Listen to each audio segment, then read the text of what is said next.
कहते हैं धोखा कोई अक्सर अपने खास ही दे जाते हैं, और धोखा जिसे मिलता है या तो वह शांत बैठ जाता है या फिर वह बदले की आग में जल उठता है। धोखा किसने दिया, क्यों दिया और किसके लिए दिया, ये तो खैर एक गुत्थी बन जाती है, सुलझाना बड़ा मुश्किल हो जाता है। लेकिन हमाम में तो सभी नंगे होते हैं, इसीलिए गलती तो सभी की कुछ ना कुछ रही होगी। दोस्तों नमस्कार, मैं यतिन राय कक्कड़ आज आपको एक सच्ची घटना पर आधारित एक कहानी सुनाने जा रहा हूँ। यह कहानी है दिल्ली की। दिल्ली, साउथ दिल्ली में एक इलाका पड़ता है सफदरजंग इलाका। वहाँ पर एक नव दंपति रहते हैं। लगभग उनकी शादी 2 साल पहले ही हुई थी। अच्छे से अपना जीवन बिता रहे थे। दोनों ही नौकरी करते हैं, प्राइवेट नौकरी करते हैं, अलग अलग ऑफिस में जाते हैं नौकरी करने। दोनों साथ में बहुत ही अच्छा जीवन व्यतीत कर रहे थे, जीवन का पूरा आनंद उठा रहे थे। लेकिन दोस्तों, जब जीवन अच्छा चल रहा होता है तो कहते हैं कि किसी न किसी की शायद बुरी नज़र लग जाती है। इन दोनों को भी शायद किसी की बुरी नज़र लग गई थी। दोस्तों, इस कहानी के मुख्य 4 पात्र हैं। पहला मान सिंह, दूसरा मान सिंह की बीवी आंचल, तीसरा मान सिंह का दोस्त रवि कनौजिया, चौथा आंचल के ऑफिस में ही काम करने वाला नंदा। इन चारों के इर्द गिर्द ही ये कहानी घूमती है। होता कुछ ऐसा है, जब दोनों का जीवन अच्छा चल रहा होता है, आंचल ऑफिस में, क्योंकि बहुत ही आंचल जोली नेचर की होती है, जब वो ऑफिस जाती थी तो लगभग सभी लोग उससे बात करते थे। उसी दौरान ऑफिस में ही उसकी दोस्ती, आंचल की दोस्ती नंदा नामक एक युवक से होती है। नंदा जो है बंगाल का रहने वाला है। वहाँ उससे दोस्ती हो जाती है, बातचीत करते हैं, दोस्ती गहरी होने लगती है। दोस्ती इतनी गहरी हो जाती है कि दोनों ऑफिस के बाद भी टाइम स्पेंड करने लगते हैं। दोनों बाहर जाते हैं और साथ घूमते फिरते हैं, मूवी देखते हैं और जो भी करते हैं। इन सब का प्रभाव जो है वो आंचल और मान सिंह के रिलेशनशिप पर पड़ रहा था। मान सिंह लगातार यह बात नोटिस कर रहा था कि आंचल उसको प्रॉपर टाइम नहीं दे पा रही है।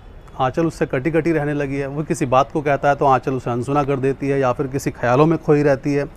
यहाँ इस सब चीज़ों को लेकर मान सिंह बहुत ही तनाव में रहने लगा। जब मान सिंह से नहीं रहा गया तो उसने आंचल से कुछ जानने की कोशिश करी। इस पर आंचल ने जो है मान सिंह को झड़प दिया कि तुम क्या बात करते हो, ऐसा नहीं है, मैं तुम और कैसे टाइम दूँ, इतना तो ऑफिस में काम होता है, मेरे पास इतना वर्कलोड है और तुम उल्टी सीधी बातें करते हो। ऐसा कहकर जो है आंचल मान सिंह को फटकारती है। खैर, उसका मान सिंह को लेकिन 1-2 दिन असर रहता है उस फटकार का। उसके बाद फिर से उसको जो है वही दिमाग में उसके बैठ जाता है कि नहीं, कुछ ना कुछ तो गड़बड़ है। इन्हीं सब चीज़ों को जानने के लिए कि आखिर आंचल में बदलाव के पीछे, इतना बदलाव के पीछे क्या कारण है, वह जुट जाता है। इसी बदलाव के पीछे जो कारण होता है उसको जानने के लिए मान सिंह अपने दोस्त रवि की मदद लेता है। रवि से कुछ बातें शेयर करता है। रवि उससे बोलता है कि अगर तुझे कुछ ऐसा शक हो रहा है, पहली बात तो तेरे को शक करना नहीं चाहिए, लेकिन फिर भी अगर तुम्हें कोई शक हो रहा है तो उस शक को या तो ख़त्म करो या फिर जो है उस शक के पीछे की सच्चाई जानने की कोशिश करो। तो मान सिंह उस शक को ख़त्म तो नहीं करता, लेकिन उसके पीछे की जानने की सच्चाई में वो जुट जाता है। मान सिंह क्या करता है, मान सिंह अपने ऑफिस की छुट्टी लेता है और 2-3 दिन लगातार आंचल का पीछा करता है। वह जब आंचल ऑफिस के लिए निकलती है घर से तो वह उसके पीछे जाता है, उसको फॉलो करता है और वह जानने की कोशिश करता है कि आंचल किस रास्ते से जाती है, किससे मिलती है और वापस किस समय आती है, फिर किससे मिलती है। जब दोस्तों 3 दिन लगातार मान सिंह आंचल के पीछे जाता है और सारी चीज़ें नोटिस करता है, उसकी सारी गतिविधियों को, तो उसके सामने कुछ ऐसे राज खुलकर आते हैं जिसे देखकर, जानकर वह हैरान रह जाता है, दंग रह जाता है और अपने होश व हवास जिसे बोलते हैं वह खो बैठता है। क्योंकि उसको जो बातें पता चली थी वो बातें ही कुछ ऐसी थी, चौंका देने वाली थी।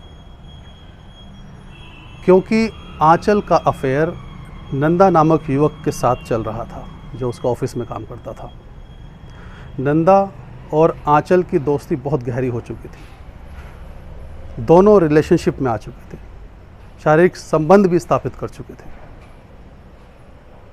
यह सब जानने के बाद जैसे मानो मान सिंह पागल ही हो गया हो। खैर वो घर जाता है। घर जाकर आंचल का वेट करता है। आंचल नहीं आती तो उसका दिमाग और ज़्यादा ख़राब होता है। वह बाहर जाता है, बाहर जाकर शराब पीता है, अपने दोस्त रवि से मिलता है, रवि से कुछ बातें बताता है। रवि उसको समझाता है कि अब कुछ बड़ा कदम मत उठाना, बहुत धैर्य से काम लो, जाकर अपनी बीवी से बात करो। खैर वह घर जाता है, शराब के नशे में होता है और अपनी बीवी से यानी आंचल से बात करता है, लड़ाई करता है, रोता है और कहता तुमने ऐसा क्यों किया। सारी बातें कहता है, सबूत के आधार पर कहता है, क्योंकि उसने देखा था सारी चीज़ें, कुछ सबूत भी इकट्ठे किए होंगे। तो यह सब बातें जानकर आंचल रो पड़ती है, परेशान हो जाती है। उसको लगता है इस तो सारी बातें जो है मान सिंह के सामने आ चुकी हैं, अब झूठ मैं कब तक बोलूँगी, अब तो सच सामने लाना ही पड़ेगा। आंचल मान सिंह को सारी बातें बता देती है। वह यह बात स्वीकार कर लेती है कि हाँ वह नंदा के साथ रिलेशनशिप में है, लेकिन वह रो रो कर अपनी गलती मानती है और वह कहती है कि वह आगे से ऐसा नहीं करेगी। उसका ऐसा उद्देश्य नहीं था कि वह अपने पति को किसी भी चीज़ को लेकर हर्ट करे या फिर जो है जानबूझकर उसने ऐसा नहीं किया। यह उससे जो है गलती से हो गया और वो कैसे आकर्षित हो गई कि उसको खुद ही पता नहीं चला। इस तरीके की बातें कह के वह मान सिंह को तो अपने फेवर में कर लेती है, लेकिन मान सिंह क्योंकि आंचल से बहुत प्यार करता था, वह उसकी बातों पर यकीन कर लेता है। वह उसकी गलती तो माफ़ एक बार कर देता, लेकिन उसके दिमाग में नंदा को लेकर बहुत सारी नाराज़गी या एक जुनून जिसको कहते हैं उससे बदला लेने का, वो उसके दिमाग में बैठ जाता है। उसको लगता है कि सारी गलती जो है नंदा की है, नंदा मेरी बीवी तो भोली भाली है, नंदा ने ही जो है आंचल को फंसाया होगा और मैं इससे इसका बदला लेकर रहूँगा। यहीं से जो है मान सिंह एक साजिश की रचना करता है। वह एक प्लान बनाता है। उस प्लान के तहत अपने दोस्त, जो उसका खास दोस्त है रवि कनौजिया, उससे बोलता है कि आंचल के ऑफिस में एक लड़का है नंदा, तुम उससे किसी तरीके से भी मिलना जुलना शुरू करो और उसकी दोस्ती बढ़ाओ। रवि उसका अच्छा दोस्त होता है तो उसकी बात मान लेता है। रवि नंदा से मिलना जुलना शुरू करता है, उसके साथ दोस्ती बढ़ा लेता है। दोनों साथ में पार्टी करने लगते हैं, बाहर जाते हैं, घूमते हैं, फिरते हैं, शराब पीते हैं। इन्हीं पार्टियों में धीरे धीरे मान सिंह भी आने लगता है। यही मान सिंह चाहता था। जब तीनों एक साथ बैठकर पार्टी करते हैं, समय धीरे धीरे गुजरता है। मान सिंह मौके की तलाश में रहता कि मुझे मौका मिले तो मैं अपना बदला लूँ। एक दिन मान सिंह को मौका मिलता है। वह मान सिंह और मान सिंह का दोस्त रवि, वह दोनों मिलकर नंदा को इतनी शराब पिला देते हैं कि वह मदहोश हो जाता है। खुद भी पीते हैं लेकिन उसको बहुत ज़्यादा पिला देते हैं। जब वह मदहोश हो जाता, बेहोश हो जाता, उसको उठाकर एक सुनसान जगह ले जाते हैं।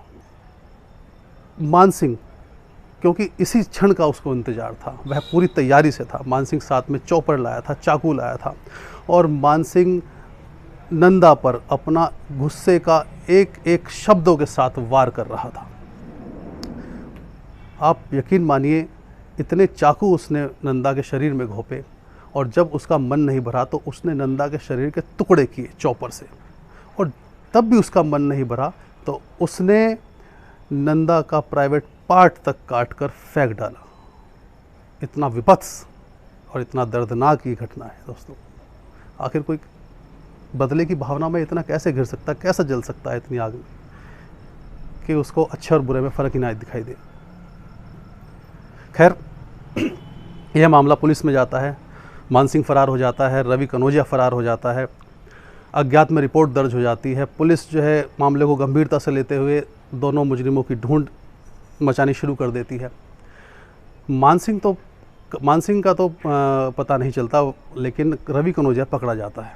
रवि कनौजिया पकड़ा जाता है तो रवि से पुलिस पूछताछ करती है तो वह सारे वारदात को बता देता है कि हमने कैसे कैसे अंजाम दिया। वह सारे वाक़या को पुलिस के सामने रख देता है। पुलिस मामले को भांपते ही मान सिंह की तलाश में जुट जाती है। मान सिंह को पुलिस ढूंढती है लेकिन वह नहीं मिलता, क्योंकि मान सिंह तो था ही नहीं भारत में, भारत छोड़ चुका था।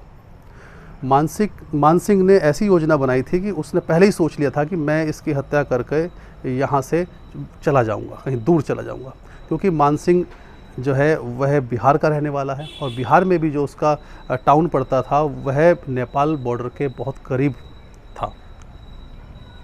तो मान सिंह 2 साल के लिए नेपाल चला जाता है, वहीं कुछ काम धंधा करता है, वहीं अपना टाइम स्पेंड करता है।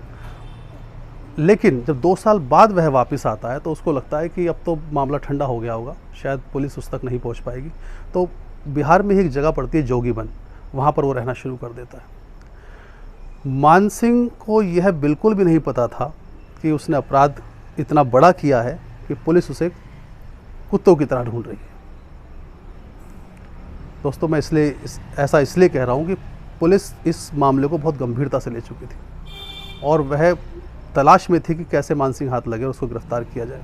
एक दिन पुलिस को मुखबिरी होती है, पुलिस को पता, दिल्ली पुलिस को पता चलता है कि हाँ, मान सिंह जो है वह जोगीबन एरिया में छुपा हुआ है बिहार के। पुलिस अपने दल बल के साथ जोगीबन पहुंचती है और मान सिंह को गिरफ्तार कर लेती है। मान सिंह को गिरफ्तार करके दिल्ली ले आती है, उस पर मुकदमा चलता है। दोस्तों, यह घटना जो घटित हुई थी, मैं आपको तारीख बता देता हूँ। यह घटना 10 सितंबर 2018 को घटित हुई थी, लेकिन मान सिंह जो है अभी 2022 में जुलाई में ही पुलिस की गिरफ्त में आया, यानी 4 साल वो पुलिस को चकमा दे रहा था। पुलिस ने मान सिंह पर 2 लाख का इनाम भी घोषित कर रखा था।